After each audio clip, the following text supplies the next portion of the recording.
नमस्कार साथियों, मैं महेश कुमार आपका एम के क्लासेस हिस्ट्री हब पर स्वागत करता हूं। साथियों, आज मैं फिर हाजिर हूं आपके साथ। आज मैं आपके लिए समान हिंदी लेके आया हूं जो लगभग सभी परीक्षाओं में पूछा जाता है। जैसे आपका यूपीएसआई हो गया, यूपी ट्रिपल एससी के एग्ज़ाम हो गए, यूपीपी का एग्ज़ाम हो गया और यूपी ट्रिपल एससी का एक वैकेंसी आने वाली है लेखपाल, और लेखपाल में भी हिंदी आप पूछी जाएगी। तो चलिए हम लोग स्टार्ट करते हैं। तो सबसे पहले हम समान हिंदी के विषय सूची के बारे में जानेंगे और विषय सूची कौन कौन सी, हम लोग इसके अंतर्गत क्या क्या पढ़ने वाले हैं। तो सबसे पहले हम इसके बारे में जानना चाहेंगे। तो सबसे पहला टॉपिक जो है आपका वो है वर्णमाला।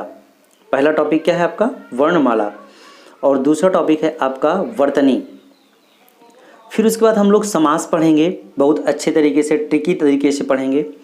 फिर उसके बाद हम लोग पढ़ेंगे संज्ञा से अव्यय तक पढ़ेंगे। फिर संधि पढ़ेंगे हम लोग। फिर हम लोग उपसर्ग पढ़ेंगे, पर्यायवाची, विलोम हम लोग ट्रिक से पढ़ेंगे। फिर उसके बाद क्या है, अनेक शब्दों के लिए एक शब्द हम लोग को पढ़ना है। काल्य, वाच्य, लिंग, वचन, कारक, ये सब पढ़ेंगे। और 14वें नंबर पे जो टॉपिक है आपका मुहावरे लोकोक्तियाँ हैं, इसको भी हम लोग को पढ़ना है। बहुत स्टैंडर्ड लेवल के जो यूपी ट्रिपल एससी के जो क्वेश्चन हैं वे क्वेश्चन हमने आपके लिए लिखे हैं। और तद्भुत अष्टम हम लोग को पढ़ना है। रस, छंद, अलंकार, हिंदी भाषा का विकास, और अगला है आपका हिंदी साहित्य का विकास, हिंदी साहित्य। तो हम लोग को ये है हम लोग की विषय सूची जो हम लोगों को एक क्रम से पढ़ना है। तो सबसे पहला टॉपिक इसमें जो होगा आपका, पहला जो होगा वर्णमाला होगा। सबसे पहला टॉपिक क्या होगा आप लोग का? वर्णमाला। तो आज हम लोग वर्णमाला स्टार्ट करते हैं। सबसे पहला टॉपिक क्या होगा? वर्णमाला। तो वर्णमाला पे हम लोग चलिए वर्क करते हैं। वर्णमाला क्या है, कैसे है, ठीक है, चलिए देखेंगे। हिंदी व्याकरण, हिंदी व्याकरण का जो माने जाते हैं वे हैं पंडित कामता प्रसाद। कौन है? पंडित कामता प्रसाद को हिंदी व्याकरण का पाणिनि कहा जाता है। जैसे संस्कृत के गुरु पाणिनि, उसी तरह से हिंदी के गुरु हैं, हिंदी के गुरु जो हैं उनको किसे माना जाता है? पंडित कामता प्रसाद को माना जाता है। ठीक है, चलिए नेक्स्ट देखेंगे। आगे है आपका वर्ण। वर्ण क्या है? वर्ण क्या है? वह छोटी सी छोटी ध्वनि जिसके टुकड़े ना हो सके, जिनको तोड़ा ना जा सके, उसी को क्या कहते हैं? वर्ण कहते हैं। क्या कहते हैं? वर्ण कहते हैं। छोटी सी छोटी ध्वनि जिसके टुकड़े ना किए जा सकें उसे क्या कहा जाता है? वर्ण कहा जाता है। या आप दूसरे शब्दों में कह सकते हैं, कि भाषा की सबसे छोटी इकाई, भाषा की सबसे छोटी इकाई क्या होती है? ध्वनि होती है या फिर वर्ण होता है। भाषा की सबसे छोटी इकाई या तो ध्वनि या फिर वर्ण होता है। क्लियर? अगला पॉइंट है कि हिंदी में वर्णों की जो मूल संख्या होती है, पंडित कामता प्रसाद के अनुसार वो कितना मानते हैं? 43 मानते हैं। कितना मानते हैं? 43 मानते हैं। और कुल वर्णों की संख्या 52 है। कुल वर्णों की संख्या 52 है, लेकिन अगर हम इनकी माने तो कितना है आपका? 43 है। पंडित कामता प्रसाद के अनुसार अगर देखा जाए तो वर्णों की संख्या टोटल कितनी है? 43 है। और लेकिन अगर हम देखें कुल वर्णों की संख्या तो कुल वर्णों की संख्या 52 है। ठीक है, तो आप बिल्कुल ये डाउट नहीं होना चाहिए आपका ये। ठीक है, कुल कितना है? 52 है। चलिए नेक्स्ट देखेंगे। आगे वर्णों के भेद। वर्ण तो आप समझ गए कि भाई वर्ण क्या होता है। वर्ण एक छोटी सी छोटी ध्वनि है। ठीक है, वर्ण क्या है? आपकी छोटी सी छोटी इकाई है, मतलब कि छोटी सी छोटी ध्वनि है, वर्ण है। ठीक है, अब हमें क्या जानना है कि वर्ण के भेद, मतलब वर्ण कितने प्रकार के होते हैं। तो वर्णों के मुख्यतः कितने भेद हैं? 2 भेद हैं। वर्णों के कितने भेद हैं? 2 भेद हैं। पहला है आपका स्वर और दूसरा है आपका व्यंजन। ठीक है, पहला आपका क्या है? पहला आपका स्वर और दूसरा आपका क्या है? दूसरा आपका व्यंजन है। ठीक है, तो आपको पता होगा स्वरों की संख्या टोटल कितनी होती है? 11। लेकिन अगर हम ये जो पंडित कामता प्रसाद गुरुजी हैं, ये री को नहीं मानते हैं। ये री को नहीं मानते थे। इनके अनुसार स्वरों की संख्या कितनी है? 10 है, लेकिन रियल में आपका क्या है? 11 है। तो ये जो 10 मानते हैं पंडित कामता प्रसाद, 10 को मानते हैं, तो 10 ये री को नहीं काउंट करते हैं, ये री को नहीं काउंट करते हैं। जो आपका ये री है, री को नहीं काउंट करते हैं। ये जो आपका री है, इसको ये नहीं काउंट करते हैं। अगर इसको छोड़ दिया जाए तो स्वरों की संख्या कितनी हो जाएगी? 10 हो जाएगी। अदरवाइज आपका स्वरों की संख्या कितनी है? 11 है, तो 11 आप ना भूलिएगा। और व्यंजनों की संख्या टोटल कितनी होती है? व्यंजनों की संख्या 33 होती है। व्यंजनों की संख्या कितनी हो जाती है? 33। इसके अनुसार अगर देखा जाए तो 33 ये, ठीक है, जो ये माने हैं आपके 43 किस लिए माने हैं? 10 इसका ये माने हैं, और व्यंजनों की संख्या ये आपका जो 33 है, 33 ये और 10 ये, टोटल कितना हो जाता है आपका? 43 हो जाता है।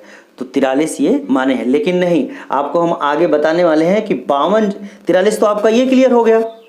यहाँ पे मैं जो 11 लिखा हूँ, 11 री नहीं माना जाएगा तो 10 हो जाएगा, और 10 और ये 33 कितना? 43। तो पंडित कामता प्रसाद गुरु के अनुसार 43 हो गए। लेकिन मैं 52 आगे बताऊंगा कि 52 और कौन कौन से होते हैं, ठीक है, डाउट नहीं होना चाहिए। तो आपका कभी भी प्रश्न पूछा जाए कि स्वरों की संख्या कुल कितनी है, तो आपको हमेशा कितना बताना है? 11 ही बताना है। 11 ही आपका आंसर सही होगा। क्लियर? ओके, चलिए नेक्स्ट देखेंगे। व्यंजनों की संख्या आपकी 33 होती है, ये तो मैंने आपको बता ही दिया, ठीक है। व्यंजनों की संख्या कितनी होती है? 33। क्लियर? चलिए नेक्स्ट देखेंगे आगे क्या है। स्वर क्या है? अब हम बात करते हैं स्वर की। स्वर क्या है? अब स्वर स्वतंत्र रूप से बोले जाने वाले वर्ण स्वर कहलाते हैं। स्वर को किसी अन्य वर्णों की जरूरत नहीं पड़ती, वो अपने आप में स्वतंत्र होते हैं। स्वर अपने आप में स्वतंत्र होते हैं, वही कहा जा रहा है कि स्वर जो है स्वतंत्र रूप से बोले जाने वाले जो वर्ण हैं। स्वर क्या है? कि स्वर एक ऐसा वर्ण है जो स्वतंत्र रूप से बोला जाता है, ठीक है, उसी को क्या कहते हैं?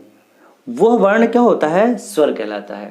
उन्हें स्वर वर्ण कहते हैं, ठीक है। जो स्वतंत्र रूप से बोला जाए, जो वर्ण स्वतंत्र रूप से बोला जाए, वो क्या होता है? आपका स्वर वर्ण होता है, या फिर वह वर्ण स्वर कहलाता है। वह वर्ण क्या होता है? स्वर कहलाता है। क्लियर?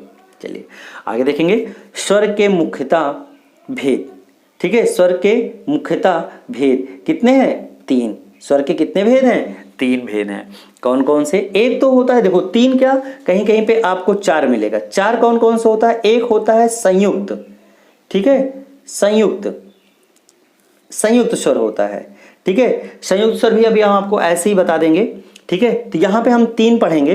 3 कौन कौन से हैं देखिएगा। एक है आपका ह्रस्व स्वर, दूसरा आपका है दीर्घ स्वर, तीसरा आपका है प्लुत स्वर, ठीक है। अब देखेंगे भाई ह्रस्व स्वर क्या है और दीर्घ स्वर क्या है और प्लुत स्वर क्या है, इसके अंतर्गत क्या क्या आता है। तो हम लोग एक एक बात स्टेप बाय स्टेप पढ़ेंगे, डाउट कहीं नहीं होना चाहिए। और वीडियो अच्छी लगे तो लाइक कीजिए, शेयर कीजिए और अपने सभी साथियों को शेयर कीजिएगा, ठीक है। व्हाट्सएप पे, फेसबुक पे, जितने भी सोशल चैनल मीडिया हैं सब पे आप शेयर करेंगे। और उसके साथ साथ अगर चैनल को सब्सक्राइब नहीं किए हैं तो प्लीज़ चैनल को जरूर सब्सक्राइब कीजिएगा, जिससे मैं आपके लिए हिंदी के और सारी वीडियो लेके आऊँ। और नोटिफिकेशन बेल भी ऑन कर लीजिएगा, जिससे हमारी वीडियो का नोटिफिकेशन आपको मिल सके। तो चलिए हम आगे बताते हैं आपको कि ह्रस्व जो स्वर है, ह्रस्व स्वर जो है आपका ये, अब देखेंगे ह्रस्व स्वर को मूल स्वर तथा मात्रिक स्वर भी कहा जाता है। इसको मूल स्वर कहा जाता है। इसको क्या कहा जाता है? मूल स्वर। इसको मूल स्वर कहा जाता है, इसको मेन स्वर कहा जाता है आपका। ये मूल स्वर हैं, ये मात्रिक स्वर भी हैं, इनको हम मात्रिक स्वर भी कहते हैं। इनके माध्यम से हम मात्राएं लगाते हैं, ठीक है। और इनके उच्चारण में कम समय लगता है। ये जो स्वर हैं आपके, जो ह्रस्व स्वर हैं, मात्रिक स्वर हैं, इनके उच्चारण में क्या होता है? कम समय लगता है। इनके उच्चारण में कम समय लगता है। जैसे एग्जाम्पल है आपका, जैसे एग्जाम्पल में है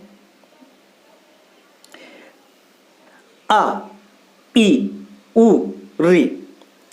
आ, ई, उ, री, ये आपके क्या है? ह्रस्व स्वर हैं। इनके उच्चारण में हम क्या देते? कम समय लगाते हैं, या फिर कम समय लगता। आ, ई, उ, री। क्लियर?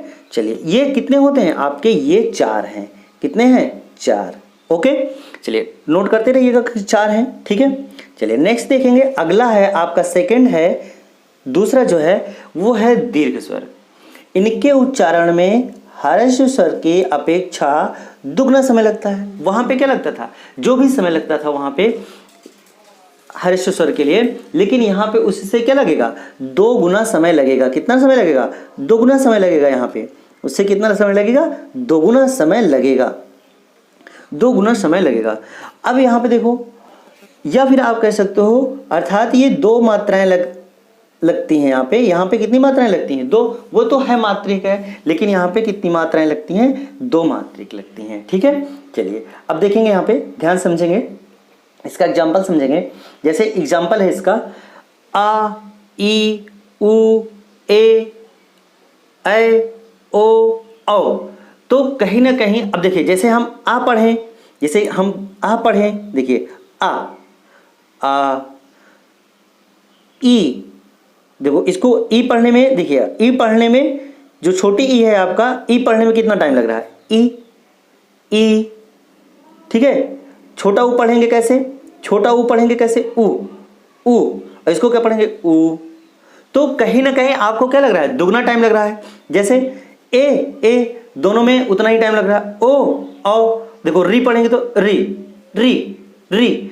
तो इस तरह से आपको जो आपके ये 4 स्वर हैं, ह्रस्व स्वर हैं 4, इसमें कम टाइम लगता है, और जो आपके दीर्घ स्वर हैं इसमें 2 गुना टाइम लगता है। जैसे आ पढ़ेंगे आप, फिर से एक बार देखेंगे, जैसे आप आ पढ़िए, आ, केवल आ, छोटा आ पढ़ना है आपको, आ, और बड़ा वाला पढ़ेंगे आ। तो इस वाले में और इस वाले में टाइम का फर्क पड़ रहा है कि नहीं, इसमें आपको जो भी टाइम लग रहा है इसमें उसका दुगना टाइम लग रहा है। तो मैं आपसे उम्मीद करता हूं कि आपको समझ में आ रही होंगी बातें। चलिए नेक्स्ट देखेंगे, प्लुत स्वर। प्लुत स्वर क्या होता है, जिनके उच्चारण में दीर्घ स्वर से अधिक समय लगे। पहले क्या था, स्वर ह्रस्व स्वर था। पहला स्वर क्या था, ह्रस्व स्वर था, उसमें जो जितना टाइम लगता था उसका दोगुना टाइम किस में लगेगा, दीर्घ स्वर में। अब इससे अधिक, दीर्घ स्वर से अधिक टाइम, ज्यादा टाइम, ठीक है, अधिक समय लगता है किसमें, प्लुत स्वर में। अब प्लुत स्वर में क्या होता है, इसमें इसका प्रयोग जो होता है पुकारने में, जैसे किसी को बुलाना है, जैसे गांवों में बुलाते हैं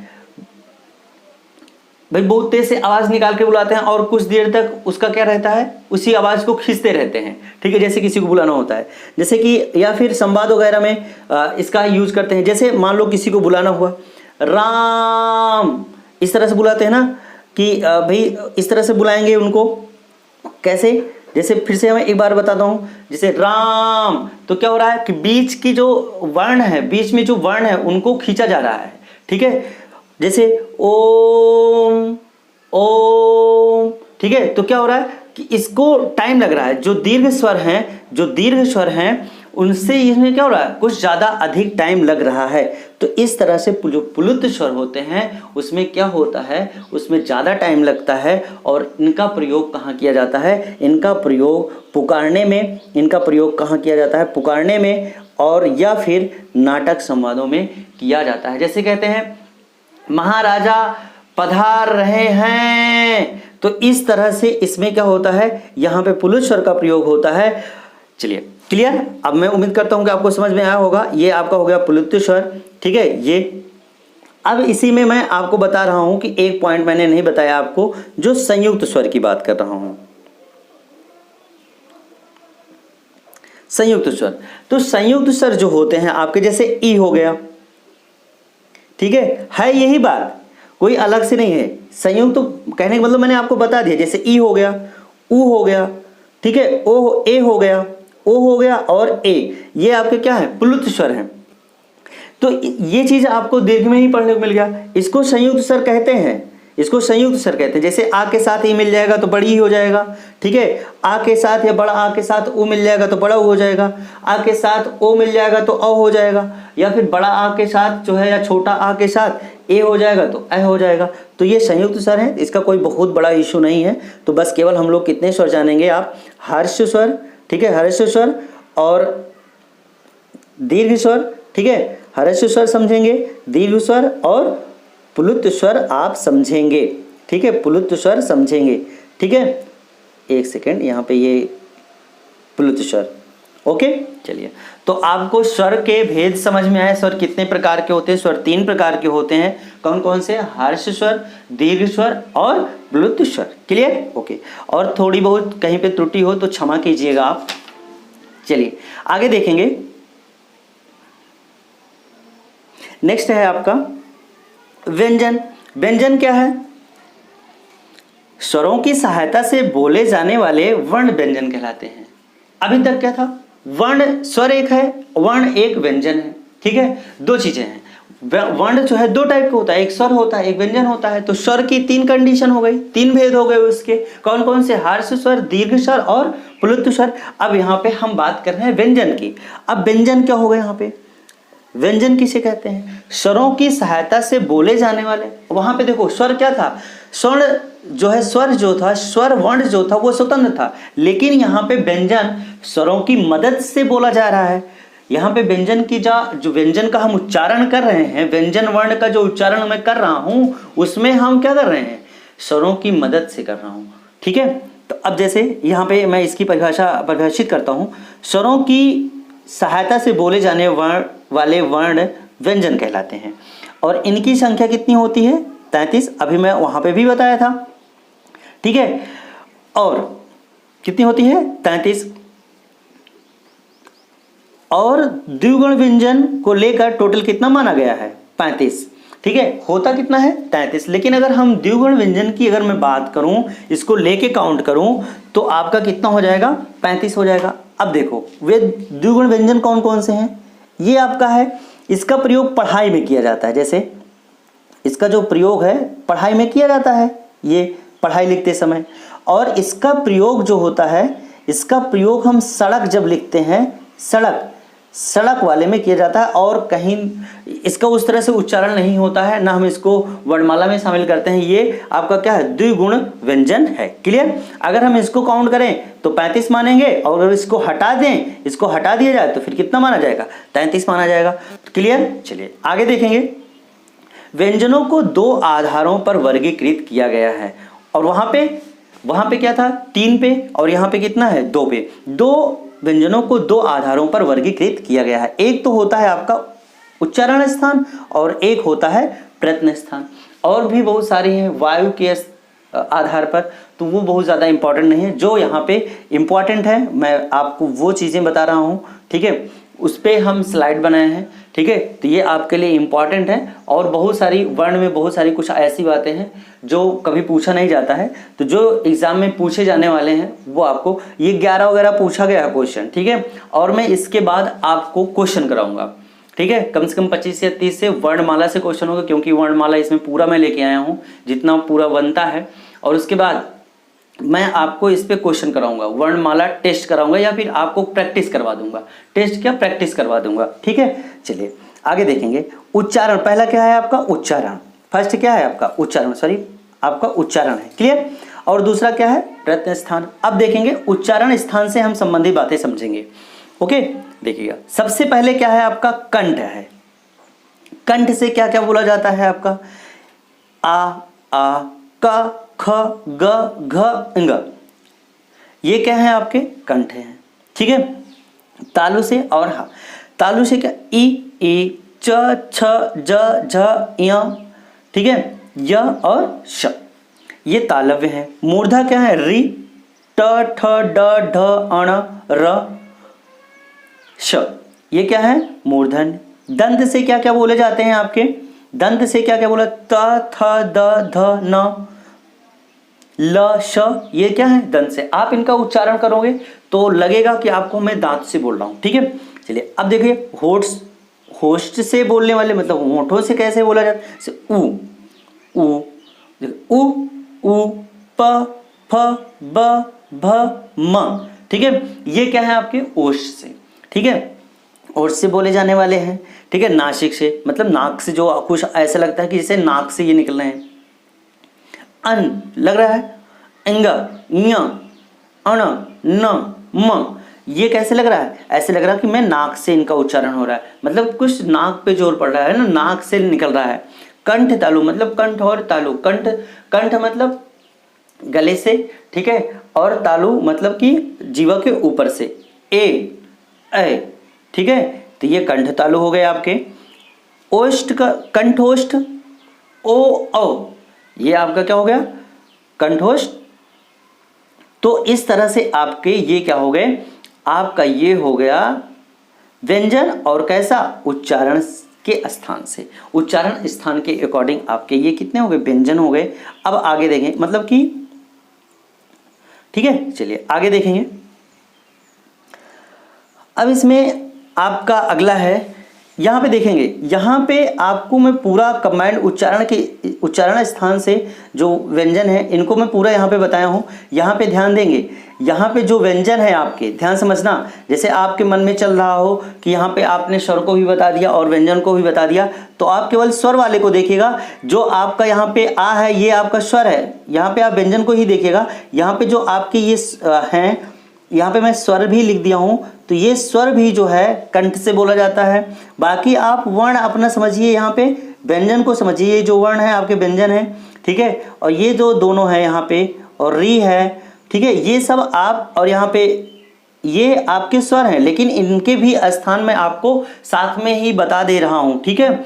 ये भी तो वर्ण है, इनके भी स्थान बता दूँ, लेकिन ये स्वर के कैटेगरी में रखे गए हैं और ये जो है आपके व्यंजन के कैटेगरी में रखे गए हैं। तो इनका भी उच्चारण अगर इनको मैं हटा दूं तो कंठ के अकॉर्डिंग ये सब आपके उच्चारण है, ठीक है। तो इसमें डाउट ना होना, ठीक है, डाउट नहीं होना चाहिए आपको। चलिए अगला है आपका प्रयत्न स्थान। तो प्रयत्न स्थान एक होता है आपका स्पर्श व्यंजन और एक होता है आपका, हाँ इसी में देखेंगे, एक होता है आपका स्पर्श व्यंजन, ठीक। अब देखो प्रयत्न के स्थान से, अब देखिएगा ये आपका क्या है, का वर्ग की ध्वनियां हैं प्रयत्न के स्थान पे। का वर्ग में क्या होता है, कितने लेटर होते हैं, 25। क ख ग घ इंग, च छ ज झ य, ट से ट ठ ड ढ अण, आपको ये बताया गया, ठीक है। आगे देखेंगे, फिर उसके बाद क्या है आपका ता वर्ग ध्वनिया, क्या है, ता थ द ध न, प से कितना है, प वर्ग ध्वनिया। ये टोटल आपकी कितनी है, अब यहाँ पे काउंट करेंगे तो आपका टोटल ये कितना निकल के आएगा, 25। क्लियर। अंत्यस्थ व्यंजन होता है, एक क्या होता है, स्पर्श व्यंजन होता है। देखिएगा ध्यान से, आपका जो प्रयत्न स्थान है, एक तो हो गया आपका उच्चारण स्थान से, मैंने उच्चारण स्थान से बता दिया। अब यहाँ प्रयत्न स्थान से आपका पहला है स्पर्श व्यंजन, और स्पर्श व्यंजन में आपके कितने आते हैं, 25। इसमें कितने आते हैं आपके, 25 होंगे, इसमें ये 25 होंगे आपके। और उसके बाद अब देखिएगा, अब दूसरा होता है अंत्यस्थ व्यंजन। अंत्यस्थ व्यंजन में क्या होगा, या र ल व। ऊष्म व्यंजन होते हैं श श ह, ठीक है, ये क्या होते हैं, ऊष्म व्यंजन है आपके। फिर उसके बाद पार्श्विक व्यंजन आ जाता है आपका। पार्श्विक व्यंजन क्या होता है, ला, केवल क्या होगा, ला होगा। फिर एक है आपका लुंठित व्यंजन। लुंठित व्यंजन अगर एग्जाम में पूछ ले, लुंठित व्यंजन किसे कहते हैं या प्रकंपित व्यंजन किसे कहा जाता है, तो आप बताओगे, सॉरी आप बताओगे रा को, ठीक है। आपसे पूछे अनुनासिक व्यंजन कौन है, इंग्या इया अणा न मा, ये अनुनासिक व्यंजन है। फिर अगला है आपका, इसको मैंने ऊपर भी बताया आपको, द्विगुण व्यंजन किसे कहते हैं। द्विगुण व्यंजन आपके दो हैं, हमने आपको एग्जाम्पल भी बताया, ठीक है, जैसे कि आपका पढ़ाई हो गया, सड़क हो गए, दो एग्जाम्पल हैं आपके। और अगला है आपका संयुक्त व्यंजन, ठीक है, आपको वहां पे संयुक्त स्वर बताए थे, यहाँ पे आपका संयुक्त व्यंजन है। जैसे क्षत्रिय का जो छ होता है, त्रा, स्र और ज्ञ, आप इनको नोट कर लीजिएगा। इसमें इन चारों में से एक प्रश्न पूछा जाता है। जैसे आपसे पूछ ले ज्ञ का, ज्ञ के दो क्या होंगे, मतलब किसको मिला के ज्ञ बनेगा, तो ज जो आपका है ज य, श र, त र से त्र, क और श से क्षत्रिय वाला छ, ठीक है। ये चारों में से ये आपका इंपॉर्टेंट है, इन चारों में से पूछा ही जाता है क्वेश्चन। क्लियर। चलिए आगे बढ़ते हैं। नेक्स्ट है आपका अल्पप्राण और महाप्राण, ये भी इंपॉर्टेंट है। क्या है अल्पप्राण और महाप्राण, क्या है, जिन वर्णों के उच्चारण में मुख से कम श्वास निकले, जिन वर्णों के उच्चारण से मुख से कम श्वास निकले उन्हें अल्प प्राण कहते हैं, और जिनके उच्चारण से अधिक श्वास निकले उन्हें क्या कहा जाता है, महाप्राण कहा जाता है। तो चलिए देखेंगे आगे। इसके एग्जाम्पल में करा रहा हूँ। अल्प प्राण में क्या क्या है देखिएगा। अल्प प्राण में आप लिखेंगे 100, अल्प प्राण में आप लिखेंगे 135 और इसके लिए लिखेंगे आप 24। क्लियर। अब देखिएगा मतलब कि का वर्ग का जो है, जो का वर्ग का है उसमें 5 ध्वनियाँ हैं। उन 5 में से पहला, तीसरा और 5वें नंबर का जो होता है उसे कहते हैं अल्प प्राण। उसे क्या कहेंगे? अल्प प्राण। देखिएगा का पहले नंबर पे, गा तीसरे नंबर पे और इंगा जो है 5वें नंबर पे। और महाप्राण में क्या आएगा? खा और घा, खा और गा, सॉरी घा। ठीक है, ये आपका क्या है? महाप्राण। तो ये वाला जो है आपका, ये पूरा महाप्राण है। और ये जो आपका है ये, सॉरी ये अल्प प्राण है आपका, और ये आपका क्या है? महाप्राण। महाप्राण का कोड कितना है? 24 और इसका कितना है? 135। अल्प प्राण के लिए जो आपके का वर्ग, चा वर्ग, ता वर्ग ये सब हैं, उसमें से आपका 135 मतलब 1, 3, 5 नंबर के जितने वर्ण होंगे वो अल्प प्राण में आएंगे। 2 नंबर और 4 नंबर के जितने होंगे वो महाप्राण में आएंगे। ठीक है। और एक इसी में है आपका छोटा से, और आगे मैं बताता हूं। ये या रा ला वा आपका क्या है? ये आपका या रा ला वा, ये आपका अल्प प्राण। एक सेकेंड, पेन नहीं चल रही है। अल्प प्राण, ठीक है। और ये आपका क्या है? महाप्राण। ये आपका अल्प प्राण और ये महाप्राण। तो मैं उम्मीद करता हूँ आपको ये सारी बातें समझ में आई होगी। तो आपके लिए मैं एक छोटी सी सारणी है जिसमें आप पूरे वर्ण की बात कर सकते हैं। जैसे वर्णों के प्रकार, तो स्वर हो गया आपका, वर्णों के प्रकार में आपका स्वर हो गया ये। ठीक है। अब यहाँ पे देखेंगे अनुस्वार और विसर्ग। अनुस्वार और विसर्ग कितने होते हैं? 2 होते हैं। अन, आहा, ये 2 आपके हैं। ठीक है। और ये व्यंजन है आपके का, ख, ग, इंगा, चा, चा, चा, या, टा, ठा, डा, णा, ता, था, धा, ना, पा, फा, वा, मा, ये स्पर्श व्यंजन के अंतर्गत आते हैं। ठीक है। और ये य, श, छ, र, श, ये सब देख लेंगे आप। ये अनुनासिक है। ये यहाँ पे, ये आप चाहे स्क्रीनशॉट ले लीजिए, ये इतना स्क्रीनशॉट ले सकते हैं यहाँ से। ठीक है। देखिए अतिरिक्त में आ गया आपका ये आपका क्या है? द्विगुण व्यंजन है। ये आपका क्या है? अयोगवा है। ये स्पर्श व्यंजन है आपके ये वाले। और ये जो है आपका, ये जो पॉइंट है आपका ये वाला, ये आपका अनुनासिक है। ये अंत्यस्थ व्यंजन है आपके। ये कौन सा है? अंत्यस्थ व्यंजन। और ये आपका क्या है? उष्ण व्यंजन है आपका। और ये आपका क्या है? संयुक्त है। और ये आपके क्या है? संयुक्त व्यंजन है। ठीक है। किससे क्या बना है? तो अब मैं उम्मीद करता हूँ कि आपको ये पूरा समझ में आया होगा। अब यहाँ पे देख लेंगे थोड़ा से। अगर चैनल पे पहली बार आए हैं सब्सक्राइब कीजिएगा और चैनल को जो है वीडियो जो है आप शेयर कीजिएगा। तो दोस्तों ये एक अपना जो है स्लाइड था वर्णमाला से संबंधित। मैं उम्मीद करता हूँ कि आपको समझ में आया होगा। तो आप ज़रूर वीडियो को देखिए, लाइक कीजिए, शेयर कीजिए और चैनल को सब्सक्राइब कीजिए। अब मैं आपको क्लास 2 में, ये आपकी क्लास 1 है, क्लास ये 1 है। अब मैं क्लास 2 में आपके लिए वर्णमाला से संबंधित कुछ क्वेश्चन लेके आऊँगा जो आपकी परीक्षा के लिए महत्वपूर्ण होगा। ठीक है दोस्तों, अब मैं इतना ही रखता हूँ। नमस्कार। ठीक है दोस्तों, जय हिंद, जय भारत।